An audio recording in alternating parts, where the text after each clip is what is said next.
नमस्कार, मी विशाल परदेशी. सुप्रभात. या बुलेटिनमध्ये आपलं सगळ्यांचं स्वागत. बातमी 36 जिल्ह्यांची. या बुलेटिनमध्ये आपलं सगळ्यांचं स्वागत. जाणून घेणार आहोत महत्त्वाच्या घडामोडी. अगदी झटपट सुरुवात करूया. हवामान विभागाने पुणे, सातारा, रायगड आणि ठाणे जिल्ह्याला बुधवारी रेड अलर्ट दिला आणि या जिल्ह्यांमध्ये बहुतांश ठिकाणी मुसळधार आणि काही ठिकाणी अतिवृष्टीचा इशारा देण्यात आला आहे. मुंबई शहर आणि उपनगरातही पावसाचा जोर वाढण्याची शक्यता. यासह कोल्हापूर, रत्नागिरी, पालघर, गडचिरोली, चंद्रपूर आणि यवतमाळ जिल्ह्याला ऑरेंज अलर्ट देण्यात आला आहे. मुंबईत पुढील 2 दिवस येलो अलर्ट हवामान खात्याकडून देण्यात आला. आज किमान 100 मिलीमीटर पाऊस पडणार असल्यानं खबरदारी म्हणून महापालिकेने आपली संपूर्ण यंत्रणा सज्ज ठेवली असून मुंबईकरांनी आवश्यक काळजी घ्यावी असं आवाहन करण्यात आलंय. पवना धरण परिसरात पावसाचा जोर वाढला. गेल्या 24 तासात 93 मिलीमीटर पावसाची नोंद झाली आणि त्यामुळे मावळमध्ये पडणाऱ्या दमदार पावसाने शहरवासियांची चिंता मिटवली आहे.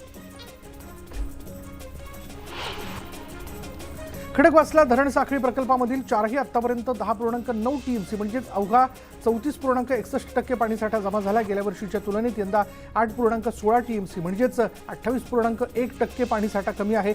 जून महिन्यात पावसाने ओढ दिली. जुलै महिना निम्मा संपत आलाय तरीही पुणे शहराला पाणीपुरवठा करणाऱ्या टेमघर, वरसगाव, पानशेत आणि खडकवासला धरणाच्या पाणलोट क्षेत्रामध्ये समाधानकारक पाऊस झालेला नाही. त्यामुळे या 4ही धरणांमध्ये 34.61% एवढा पाणीसाठा जमा झाला. चिपळूणमध्ये मंगळवारी दमदार पावसाने हजेरी लावली होती. त्यामुळे नद्यांच्या पाणीपातळीत वाढ झाल्यानं नागरिकांची पुराच्या भीतीने झोप उडाली होती. एनडीआरएफचं पथक मात्र रात्रभर गस्त घालत होतं.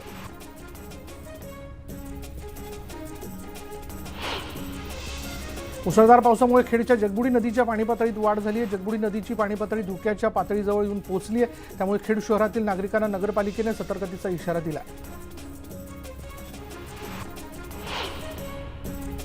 चंद्रपुरात मुसळधार पावसाचा कहर बघायला मिळाला. मुसळधार पावसामुळे प्रमुख रस्त्यांना नद्यांचं स्वरूप प्राप्त झालं होतं. नदीचं पाणी शिरल्यानं काही सखल भागातील घरं पाण्याखाली गेली होती. तर ताडोबाकडे जाणाऱ्या मार्गावर कमी उंचीच्या पुलावर पाणी चढल्यानं वाहतूक ठप्प झाली होती. धाराशिव जिल्ह्यात गेल्या 2 दिवसांपासून पावसाची रिपरिप सुरू असून हवामान खात्याने पुढील 2 दिवस रेड अलर्ट जाहीर केला. जिल्ह्यात धुक्याची चादर पसरली असून पुढील 2 दिवस मुसळधार पाऊस पडणार असल्यानं नागरिकांनी सतर्क राहण्याचं आवाहन प्रशासनाकडून करण्यात आलं. गडचिरोली जिल्ह्यात मुसळधार पावसामुळे आलेल्या पुरात बोलेरो कार वाहून गेली. सुदैवानं प्रवाशांनी वेळीच गाडीतून बाहेर धाव घेतल्यानं अनर्थ टळला. चंद्रपूर जिल्ह्यात 2 दिवसांपासून मुसळधार पाऊस पडत असून नदी नाल्यांना पूर आला. एटापल्ली तालुक्यात हेड्री जवळ रस्ता आणि नाल्यावरील पूल पाण्याखाली गेल्यानं वाहतुकीचा खोळंबा झाला. रायगड जिल्ह्यातील अतिशय महत्त्वाच्या आंबेनळी घाटात चिरेखिंड गावाजवळ दरड कोसळली. दरडीमुळे घाटात दोन्हीकडील वाहतूक ठप्प झाली असून सकाळपासून दरड हटवण्याचं काम सुरू करण्यात आलंय. बांधकाम विभाग आणि पोलिसांकडून वाहन चालकांना पर्यायी मार्गाचा वापर करण्याचं आवाहन करण्यात आलंय. सप्तशृंगगड घाटातून अपघातग्रस्त एसटी बस दरीतून बाहेर काढण्यासाठी आज सकाळी 9:30 ते दुपारी 4 पर्यंत घाट रस्ता बंद राहणार आहे. भाविकांनी या काळात गडावर न येण्याचं आवाहन प्रशासनाने केलंय. 12 जुलै रोजी गणपती टप्प्यावरून बस दरीत कोसळून झालेल्या अपघातात महिला प्रवाशाचा मृत्यू झाला होता तर 22 जण जखमी झाले होते. नवी मुंबईतील एपीएमसी बाजारात शेतमालाची विक्री होणाऱ्या जागेवरील पत्र्याचे शेड कोसळले.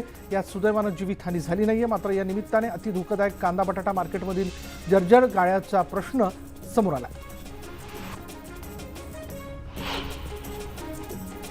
टोमॅटोच्या दरातील तेजी बाजारात नवनवीन उच्चांक गाठताना दिसते. टोमॅटोच्या भावात झालेली वाढ केवळ टिकूनच नाही तर दरात सतत वाढ दिसून येते. टोमॅटोची आवक तब्बल 70% कमी आहे. टोमॅटोने देशातील बहुतांशी किरकोळ बाजारांमध्ये आता 150 रुपयांचा टप्पा पार केलाय तर काही ठिकाणी तर 250 रुपयांनी टोमॅटो विकला जातोय. खानदेशात केळीची आवक मागील 8 ते 10 दिवसात आणखी 10 ते 11 ट्रकने घटली आहे. मात्र तरी देखील केळीचे दर स्थिर असल्याचं पाहायला मिळतं. केळीला प्रति क्विंटल 800 ते 1800 दर मिळतोय.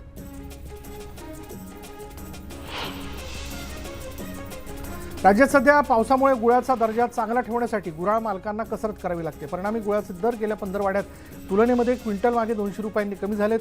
गुळाला प्रति क्विंटल 3600 ते 3800 रुपये दर मिळतोय. ज्या भागात पाऊस नाही त्या भागातील ऊस आणून त्याचा गुळ करण्याचे प्रयत्न सुरू आहेत.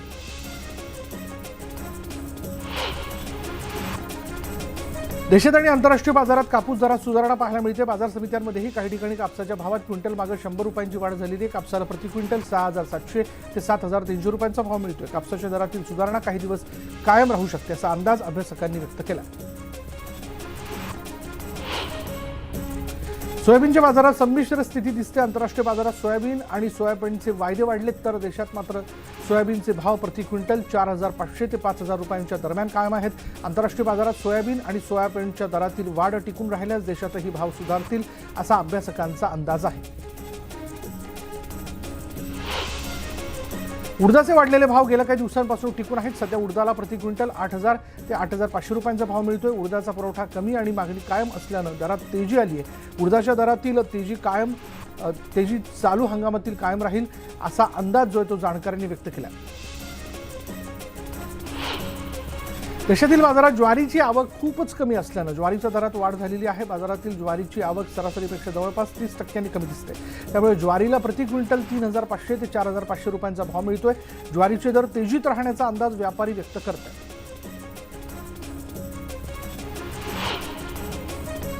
धुळे जिल्ह्यामध्ये टोमॅटो पाठोपाठ सर्वच भाजीपाल्यांचे दर वाढलेत. यंदापासून पाऊस उशिरा सुरू झाल्यानं त्याचा फटका भाजीपाल्याच्या उत्पादनावर झालाय. भाजीपाल्याच्या दरामध्ये 15% वाढ झाल्याचं विक्रेत्यांनी म्हटलंय.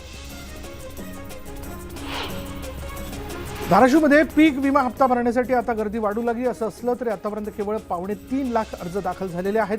त्यामुळे शेतकऱ्यांच्या हाती आता केवळ 13 दिवस पिकवण्यासाठी शिल्लक राहिले असून पीक विमा लवकरात लवकर भरून घ्यावा असं आवाहन जिल्हा प्रशासनाकडून करण्यात आलंय. महाराष्ट्र शासन कृषी विभाग मंडळ कृषी अधिकाऱ्यांमार्फत 4 सूत्री भातपीक लागवडी प्रकल्प राबवण्यात येतोय आणि यावेळी शेतकऱ्यांना निम आर्क, ट्रायकोड्रामा, PSB त्याचबरोबर एझेटोबॅक्टर निविष्ठांबरोबर बांधावर लागवडीसाठी तूर बियाणं वाटप करण्यात आलंय. प्रकल्पांतर्गत शेतकऱ्यांनी युरिया ब्रिकेट खताचा वापर केल्यानं भात उत्पादनात वाढ होणार आहे. सततच्या पावसामुळे कोथिंबिरीवर परिणाम झाला असून नवी मुंबई APMC मार्केटमध्ये 40 ते 50 रुपयाला मिळणारी कोथिंबिरीची जुडी आता 5 ते 10 रुपयाने मिळते. सततच्या होणाऱ्या पावसामुळे कोथिंबिरीला कवडीमोल भाव मिळतो.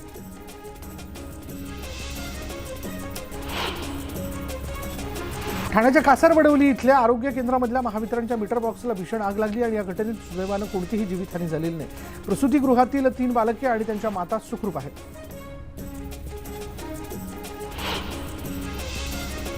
एका मुलानं त्याच्या 67 वर्षीय आईचे हातपाय बांधून तिला जिवंत जाळण्याचा प्रयत्न केल्याची संतापजनक घटना जुन्नरच्या कैलासनगर परिसरात घडली आहे. मामाने लग्नासाठी मुलगी देण्यास नकार दिल्याच्या रागातून तो आईला मारहाण करत असल्याचं देखील तपासातनं समोर आलंय. या प्रकरणी आरोपी मंगेश भोर याला पोलिसांनी बेड्या ठोकल्या. जळगावच्या भुसावळमध्ये बायोडिझेलच्या प्रकरणी सह आरोपी न करण्यासाठी पोलीस निरीक्षकाने 3 लाखांची लाच घेतल्याचं समोर आलंय. ACBच्या पथकाने लाचखोर पोलीस निरीक्षक गायकवाडसह 2 जणांना अटक केली. लातूर इथे स्वतंत्र विद्यापीठ व्हावं ही मागणी अनेक वर्षांपासून लातूरकरांची आहे आणि या मागणीचा पाठपुरावा करून राज्याचे मुख्यमंत्री एकनाथ शिंदे यांना 10,000 पोस्टकार्ड पाठवण्यात येणार आहेत. यासाठी प्राध्यापक, विद्यार्थी आणि कर्मचारी चांगला प्रतिसाद देत आहेत. मुंबई शहरात 35, पश्चिम उपनगरात 126 आणि पूर्व उपनगरात 65 इमारती अशा 224 इमारती अत्यंत धोकादायक अवस्थेत आहेत. 226 इमारतींपैकी 104 इमारतींमधील रहिवाशांनी इमारत रिकामी न करण्याबाबत न्यायालयाकडून स्थगिती आदेश मिळवले. या इमारतीचा पाणी आणि वीज पुरवठा खंडित करण्यात आला असून इमारत रिकामी करण्याची कारवाई सुरू करण्यात आल्याची माहिती मुख्यमंत्री शिंदेंनी विधानसभेत दिली. शहापूरमधून पंढरपूरसाठी सुटणारी बस सकाळी 7 वाजता स्थानकात लागलीच नाही आणि त्यामुळे नागरिकांनी संताप व्यक्त केला. बस कंट्रोल रूममध्ये नागरिकांनी गोंधळ घातला. मात्र यावेळी कंट्रोल रूम चालकाकडून प्रवाशांना टोलवाटोलवीची उत्तरं देण्यात आली आहेत. तापी नदीवरील हतनूर धरणाच्या बॅकवॉटरच्या पाण्याने रावेरमधील ऐनपूर गावाला तिन्ही बाजूने वेढलं होतं आणि यामुळे साचलेल्या पाण्यामुळे नागरिकांच्या घरांना धोका निर्माण झाला. तर सर्वत्र चिखल झाल्यानं विविध सरपटणाऱ्या प्राण्यांमुळे नागरिक भयभीत झालेत.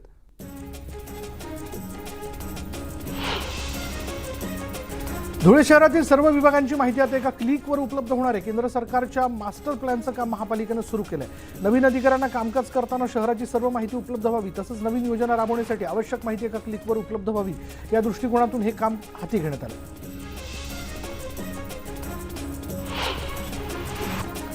सोलापूर जिल्ह्यातील कुर्डुवाडी पोलीस ठाण्यासमोरून चक्क पोलिसांचीच व्हॅन पळवून देण्यात आली। या व्हॅननं 2 दुचाकीला धडक दिल्यानंतर ही व्हॅन कुर्डुवाडी पोलिसांची असल्याचं समोर आलं आणि या प्रकरणी पोलिसांनी इरफान शेख याला अटक केली आहे।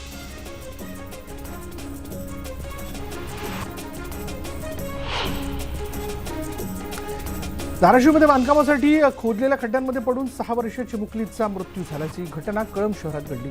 वाढदिवसाच्या दुसऱ्या दिवशी चिमुरडीचा मृत्यू झाल्यानं परिसरात हळहळ व्यक्त केली जाते।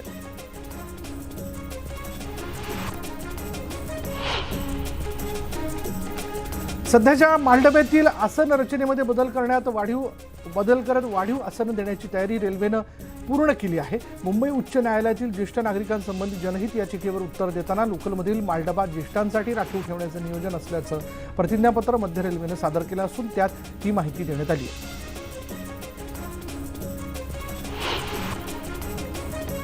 महाराष्ट्रातील विविध विभाग आणि जिल्हा परिषद अंतर्गत 2.44 लाखांपेक्षा अधिक पदं रिक्त असल्याचं उघड झालेलं आहे। एकूण 29 शासकीय विभाग आणि जिल्हा परिषद यात मंजूर पदांची संख्या 10,70,840 इतकी आहे। जेजे रुग्णालयाच्या वैद्यकीय चाचणीतील अनियमिततेच्या प्रकरणी चौकशी समितीने जेजे रुग्णालयाच्या माजी अधिष्ठात्यांसह 3 डॉक्टरांवरती आरोप केलेले आहेत। नुकताच जेजे रुग्णालयाच्या अधिष्ठाता डॉक्टर पल्लवी सापळे यांनी हा अंतिम अहवाल सादर केलेला आहे। या अंतिम अहवालात समितीने 3 डॉक्टरांना क्लिनिकल ट्रायलमधील त्यांच्या भूमिकेसाठी दोषी ठरवलं।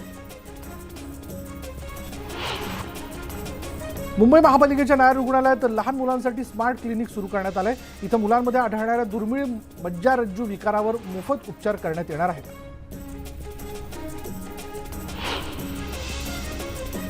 राज्यातील शासकीय रुग्णालयांमधील सेवा रुग्णांना जलद गतीने आणि 24 तास सेवा मिळावी यासाठी राज्य आरोग्य परिवहन विभागाची निर्मिती करण्यात आली। पण या विभागाकडून मिळालेल्या माहितीनुसार राज्यभरातील 1982 वाहनं विविध कारणास्तव बंद आहेत।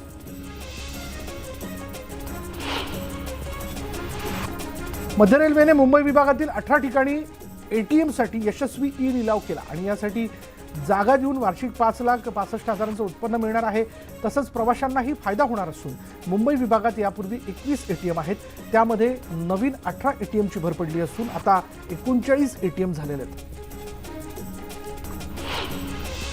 मुंबईत विविध विकास कामं सुरू असून या कामांमुळे रस्ते अरुंद झालेत आणि रस्त्यांलगत असलेले फुटपाथ विविध घटकांनी व्यापलेत। त्यामुळे नागरिकांना चालण्यास जागाही शिल्लक नसतानाच आता दुसरीकडे दादरसारख्या ठिकाणी फेरीवाल्यांनी चक्क महापालिकेकडे व्यवसायासाठी फुटपाथच्या जागेची मागणी केली आहे।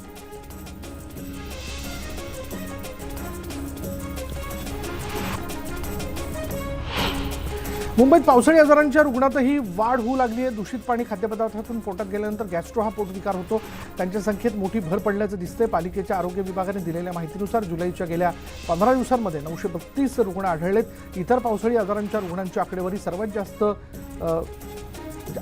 वेगवेगळ्या आजारांची असल्याचं कळतं। मुंबई महानगरातील सर्वाधिक अपघातप्रवण अशा 20 वाहतूक चौकांचा नवीन आराखडा तयार करण्यात येणार आहे। या आराखड्यानुसार संबंधित चौकांचा कायापालट करण्यात येणार आहे। दरम्यान आतापर्यंत 20 अपघातप्रवण क्षेत्रांपैकी 13 क्षेत्रांचा आराखडा तयार झाल्याची माहिती पालिकेच्या रस्ते आणि वाहतूक विभागातील वरिष्ठ अधिकाऱ्यांनी दिली। माथेरानमध्ये सुरू केलेले व्हॅली क्रॉसिंग परवानगी मिळत नसल्यानं बंद आहे। मात्र सनियंत्रण समितीच्या पथकाने नुकतीच या जागांची स्थळ पाहणी केल्यानं माथेरानमध्ये हा थरार पुन्हा अनुभवता येईल अशी शक्यता वर्तवली जाते। कोकण रेल्वे मार्गावरील सोनापुरा ते ठाकूर विभागात उद्या मेगा ब्लॉक असणार आहे। दुपारी 3 ते सायंकाळी 6 दरम्यान हा मेगा ब्लॉक असणार आहे। मंगळुरू सेंट्रल मडगाव जंक्शन या मेमू एक्सप्रेसचा प्रवास 75 मिनिटे उशिराने होणार आहे आणि त्यामुळे ही मेमू मंगळुरू स्थानकातून दुपारी 3:30 ऐवजी संध्याकाळी 4:45 सुटेल। वांद्रे स्थानकातून वांद्रे टर्मिनस गाठणं आता अधिक सोपं होणार आहे। पश्चिम रेल्वे वांद्रे स्थानक ते वांद्रे टर्मिनस असा स्कायवॉक बांधणार असून सप्टेंबरपासून स्कायवॉक उभारणीचं काम सुरू होणार असून वर्षभरात हे काम पूर्ण करण्याचं रेल्वे प्रशासनाचं नियोजन आहे। प्रवाशांना अधिकाधिक सुविधा उपलब्ध करून देण्यासह बेस्टच्या ताफ्यात वाढ करण्यात येणार आहे. बस ताफ्यात वाढ करताना अधिकाधिक बसेस बेस्टच्या मालकीच्या असतील यावर भर देण्यात येईल असं बेस्ट उपक्रमाकडून सांगण्यात आलं. कंत्राटदारांच्या बसेस आणि स्वमालकीच्या बस यात समतोल राहावा म्हणून लवकरच याचा निर्णय घेण्यात येणार असल्याचं बेस्ट उपक्रमाकडून सांगण्यात आलं. मुंबईत 150 मिनिट एसी बसना प्रतिसादाअभावी ब्रेक लागला. बेस्ट प्रशासनानं काढलेल्या निविदांना प्रतिसादच मिळालेला नाही. तसंच प्रवाशांचा कमी प्रतिसादामुळे बेस्टनं त्यांची संख्याही कमी करण्याचा निर्णय घेतला.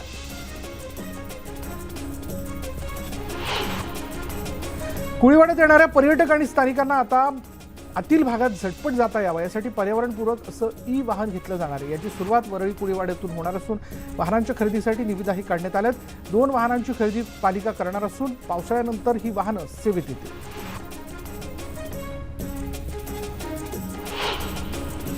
गेल्या काही दिवसांपासून भुसावळ नगरपालिकेचं काम रामभरोसे सुरू आहे. प्रांताधिकारी जितेंद्र पाटील प्रशासकीय अधिकारी आहेत. मात्र या नगरपरिषद कोणाच्याही अंकुश नसल्याने पाटील यांनी अचानकपणे नगरपरिषदेच्या प्रशासकीय इमारतीत जाऊन पाहणी केली. यावेळी अनेक जण त्यांना जागेवर दिसून आले नाहीत तर काही जण उशिराने आलेत. या सर्वांना प्रांताधिकारी जितेंद्र पाटील यांनी कारणे दाखवा नोटीस बजावली. आणि यानंतर इथे वेळ झाले का ब्रेकची. ब्रेक घेऊयात. पहा फक्त न्यूज 18 लोकमत. पुण्यातील खेड तालुक्याच्या पश्चिम आदिवासी पट्ट्यातील अरळा नदीवरील कळमोडी धरण 100% भरले. धरणाच्या सांडव्यावरून अरळा नदीपात्रात विसर्ग सुरू करण्यात आला. कळमोडी धरणाची क्षमता 1.5 TMC आहे. नदीपात्रात पाणी सोडल्यानंतर अरळा नदीवरील नदीकाठील नागरिकांनी खबरदारीचा इशारा देण्यात आलेला आहे. नागपूरमध्ये काल झालेल्या पावसामुळे भिवापूरमध्ये बैलजोडी वाहून गेली. शेतातून परत येताना नाल्याच्या पाण्यात एक बैल वाहून गेला तर एकाचा जागीचा मृत्यू झाला. कोल्हापुरात पावसाचा जोर वाढला असून पंचगंगा नदीच्या पाणी पातळीत झपाट्याने वाढ होते. 11 बंधारे पाण्याखाली गेली असून आज जिल्ह्यामध्ये पावसाचा ऑरेंज अलर्ट देण्यात आला. जालन्याच्या परतूर तालुक्यात 2 दुचाकींची समोरासमोर धडक होऊन भीषण अपघात झाला आणि या अपघातात दोघांचा मृत्यू झाला. दोघेही खडकी तांडा इथले रहिवासी असून रुग्णालयात दाखल केल्यानंतर त्यांना मृत घोषित करण्यात आलं. शहापूरच्या शासकीय आश्रमशाळेत शिकणाऱ्या विद्यार्थिनींकडून शौचालय सफाई करून घेतली जात असल्याचा धक्कादायक प्रकार समोर आलेला आहे. या विद्यार्थिनींना मास्क आणि ग्लोव्हजही देण्यात आले नसल्याचा व्हिडिओ समोर आला.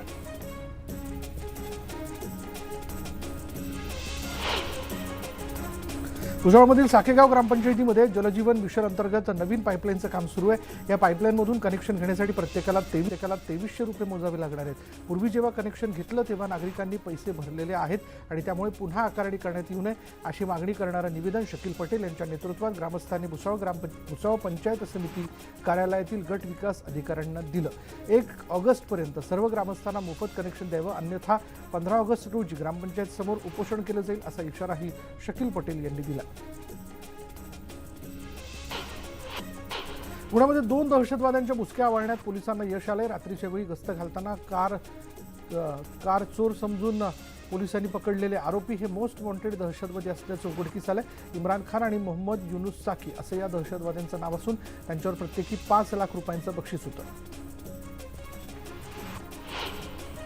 भाजप प्रणित राष्ट्रीय लोकशाही आघाडीच्या बैठकीत मंगळवारी पंतप्रधान नरेंद्र मोदींनी शिवसेना प्रमुख बाळासाहेब ठाकरे यांचा जाणीवपूर्वक उल्लेख केला. त्यावरून 2024च्या लोकसभा निवडणुकीत भाजपसाठी राज्यांमधील 48 जागा किती महत्त्वाच्या आहेत हे स्पष्ट झाले. मोदींनी मुख्यमंत्री एकनाथ शिंदे यांचं नाव घेतलं नसलं तरी शिंदे हेच बाळासाहेब ठाकरेंची उत्तरदायी असल्याचं अप्रत्यक्षपणे सांगत उद्धव ठाकरेंना त्यांनी टोला लगावला. राज्याचे उपमुख्यमंत्री अजित पवारांनी दिल्लीत पंतप्रधान मोदी, गृहमंत्री अमित शहा आणि भाजप अध्यक्ष JP नड्डा यांची भेट घेतल्याची सूत्रांची माहिती आहे. या बैठकीला प्रफुल्ल पटेलही उपस्थित होते. NDAच्या बैठकीनंतर झालेल्या बैठकीत महाराष्ट्राच्या राजकारणावर चर्चा झाल्याचं सांगण्यात येतं. भाजप विरोधी महाआघाडीचं नवं नाव Indian national development inclusive alliance असं ठेवण्यात आलं असून त्याचे संक्षिप्त रूप इंडिया असं आहे. बंगळुरूमध्ये मंगळवारी झालेल्या बैठकीत या नावावर शिक्कामोर्तब झाल्यानंतर आता भाजपला इंडियाला पराभूत करून दाखवा असं आव्हान देत 26 विरोधी पक्षांनी 2024च्या लोकसभा निवडणुकीचे रणशिंग फुंकले. सत्ता आणि कुटुंब नव्हे तर देशच महत्त्वाचा असल्याचा थेट संदेश नावातून देण्यात आला. मुंबईत महायुतीची बैठक पार पडली. मंत्री उदय सामंत यांच्या मुक्तागिरी बंगल्यावरती ही कोर कमिटीची बैठक पार पडली आहे. भाजप, शिवसेना आणि अजित पवारांच्या गटाचे नेते या बैठकीला उपस्थित होते. तिन्ही पक्षांमध्ये समन्वय साधण्यासाठी ही समिती गठीत करण्यात आली आहे. तर समितीत प्रत्येक पक्षातील 4 सदस्यांचा समावेश आहे. विधिमंडळ पावसाळी अधिवेशनाचा आजचा तिसरा दिवस आहे. मंगळवारी विरोधकांनी किरीट सोमय्या यांच्या व्हायरल व्हिडिओवर सरकारला घेण्याचा प्रयत्न केला होता. तर काँग्रेस नेते बाळासाहेब थोरात यांनी या मंत्र्यांकडून देण्यात येत असलेल्या उत्तरांवर नाराजी व्यक्त केली होती. आजही विधिमंडळ अधिवेशनात विरोधक सत्ताधाऱ्यांना घेण्याचा प्रयत्न करणार आहेत.